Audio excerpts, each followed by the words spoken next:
আসসালামু আলাইকুম বন্ধুরা। আপনারা যারা গরুর মগজ আপনারা খেতে খুবই সুস্বাদু, কিন্তু আমরা রান্নার ভয়তে বা কিভাবে রান্না করে আমরা সেটা জানি না।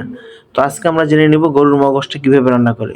প্রথমেই আমরা বাজার থেকে আনা গরুর মগজটিকে প্রথমে সুন্দর করে এটা পরিষ্কার করে নিব, ধুয়ে নিব। তারপরে এটা একটা বলে নেয়ার পরে দেখেন হলুদের গুঁড়া, মরিচের গুঁড়া এবং আদা পেস্ট এটা করে রাখবেন এবং রসুন। এটাকে সুন্দর করে মিক্স করতে হবে।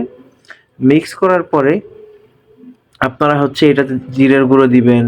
তারপরে এটাতে ধনিয়ার গুঁড়ো দিবেন। যে মসলাগুলো আছে সুন্দরভাবে এটা আপনারা দিবেন। দেওয়ার পরে হচ্ছে পেঁয়াজ এবং রসুন এবং এটার সঙ্গে অবশ্যই আপনারা এটার গরম মসলাটা আপনারা এড করবেন এবং তেজপাতাটা, যাতে করে এটার সেন্টটা খুব সুন্দর আসে।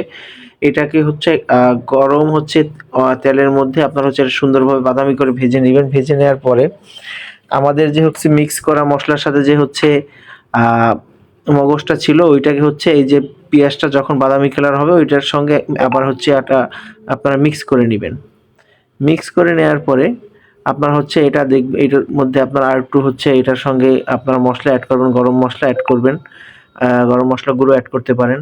এটা সুন্দরভাবে আলতো এটার চুলার আঁচটা রেখে এটা সুন্দরভাবে নাড়তে থাকবেন। নাড়ার পরে এটা দেখবেন আস্তে, আস্তে করে এটা কালার চলে আসবে এবং এটা সিদ্ধ হতে থাকবে।